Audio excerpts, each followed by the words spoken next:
ये करना पड़ रहा है। सबके सामने कहूंगी तो कुछ भी किया है लीगल तरीके से किया है। शकीन पहली बीवी तुमसे तलाक लेकर तुम्हारे सामने तुम्हारी गोद से बच्चा लेकर चली। जानती हो जज्बाती हूँ मैं हमेशा से, फैसला कर लेता हूँ गलत या सही, लेकिन नहीं होता। पता चलता है कि मुझे लगता है नफ्सियाती हो गया है। नारा नहीं है उसके साथ, मैं चाहती ऐसे शख्स के साथ जो मेरे ऊपर हाथ उठाए।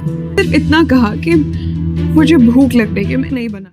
इंतखाब ड्रामे की आने वाले के साथ तो बहुत ही ज़्यादा इंटरेस्टिंग होती हुई नज़र आ रही हैं। यहाँ पर मिर्ज़ा की बर्बादी के दिन शुरू हो चुके हैं। मिर्ज़ा जिसे लगता है कि उसने बहुत ही अक्लमंदी का मुजाहरा किया है नीलम परी के भाई को अपनी दुकान में जॉब देकर, लेकिन वो सबसे बड़ी हमाकत कर चुका है। अपनी ज़िंदगी भर की जमा पूंजी तो पहले ही नीलम के हवाले कर चुका था और जो सरमाया था अब वो भी इन लोगों के ही काम आएगा, क्योंकि यहाँ पर नीलम का भाई जो कि बहुत जल्द उस दुकान पर काबिज हो जाएगा और अब इस मिर्ज़ा को धक्के देकर उस दुकान से निकलवाएगा, नौकर बनाकर उससे काम करवाएगा।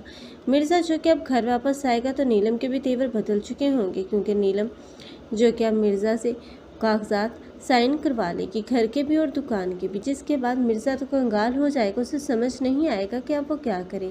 अब घर पर भी उन लोगों का कब्जा होगा और दुकान भी उन लोगों के कंट्रोल में चली जाएगी। मिर्ज़ा को दर बदर के धक्के खाने पड़ेंगे, मिर्ज़ा को घर से निकाल दिया जाएगा। लेकिन मुस्कान और रेयान जब मिर्ज़ा को दर बदर टकते हुए देखेंगे तो वही होंगे जो कि मिर्ज़ा का सहारा बनेंगे। मिर्ज़ा को तब एहसास होगा कि उसने अपनी ज़िंदगी की सबसे बड़ी हमाकत की है, तब वो पछताएगा। पछतावा तो बनता भी है, लेकिन दूसरी ही तरफ मोहनी है जो कि बिला वजह ज़ुर्यून पर शक कर रही है, क्योंकि ज़ुर्यून जिसने आज तक मोहनी के साथ कोई भी बेवफाई नहीं की, वो बल्कि मोहनी के साथ सिंसियर है, उसके साथ अपनी ज़िंदगी गुजारना चाहता है, अपनी ज़िंदगी में आगे बढ़ना चाहता है।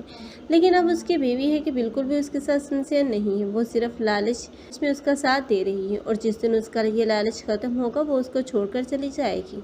आप लोगों को ये ड्रामा कैसा लग रहा है और इस ड्रामे में किसकी एक्टिंग को लाइक कर रहे हैं, कमेंट सेक्शन में अपनी कीमती राय का इज़हार लाजमी करें। मज़ीद ऐसे रिव्यूज़ के लिए हमारे चैनल को लाजमी सब्सक्राइब कर लें। अगर आप लोगों को हमारी वीडियो अच्छी लगी हो तो वीडियो को लाइक करना मत भूलिएगा। अल्लाह हाफ़िज़।